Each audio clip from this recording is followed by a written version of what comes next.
Is lord జీవము గల దేవుని పరిశుద్ధాత్మ సహవాసం వడలి.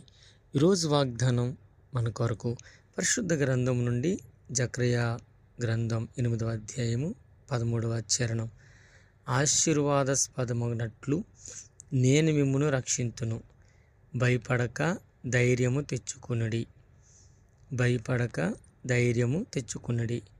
ప్రియమైన దేవుని బిడ్డలారా, దేవుడు ఆశీర్వాదానికి కర్త, ఆశీర్వాదాలకు ప్రదాత, ఆశీర్వాదానికి దేవుడు. ఈరోజు ఆయన నమ్మిన మనమందరము భయపడకుండా నిశ్చయంతంగా నిరీక్షణతో ఎదురు చూస్తే ఆయన చేసే కార్యాన్ని మనం పొందుకోబోతున్నాం. అందుకనే ఆయన అంటున్నాడు, భయపడక ధైర్యం తెచ్చుకోండి, భయపడక ధైర్యము తెచ్చుకోండి. ప్రభువే మిమ్ములను ఆశీర్వదించే వాడు. ఏ విషయంలో కూడా అబ్రహాము ఒంటరిగా నిలబడినప్పుడు దేవుడు ఆశీర్వదించాడు. ఇస్సాకు తన యొక్క బావిలు త్రవ్వుతున్నప్పుడు శత్రువులు ఎన్ని మార్లు చేసినా అమరద్దిన వారిని ఆశీర్వదించాడు.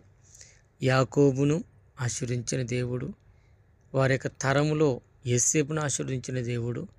వీరికి శ్రమల తర్వాత మేలు కలిగిని, ఆయనను నమ్ముకున్నవాడు నమ్మదగినవాడు అన్న నిరీక్షణ వారు విడిచిపెట్టలేదు, దీవించబడ్డారు. ఈరోజు ఆయన మాట వింటున్న మనము కూడా అలాగునే విశ్వాసాన్ని కర్తయ్యకు దేవుని మీద ఆధారపడదాం. ఆయన మనలను ఆశీర్వాదానికి కర్తగా రక్షించేవాడు.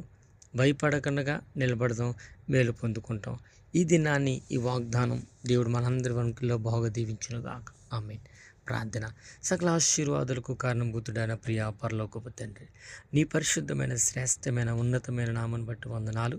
ఈ యొక్క ఉదయకాల సమయంలో నీ పాదాల చెంత చేరి నేను స్తుతించుకుని గణపరుచుకుని భాగ్యం ఇచ్చినందుకు వందనాలు.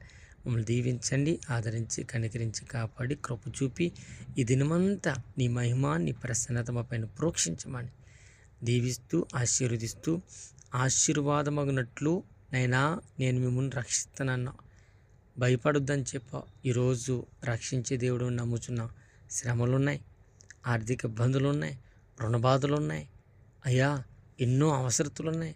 ప్రతి అవసరతను మీకు అప్పగిస్తుండగా నీ కృపలు తీర్చమని యేసుక్రీస్తు నామములో ప్రార్థించుకుంటున్నాం తండ్రి.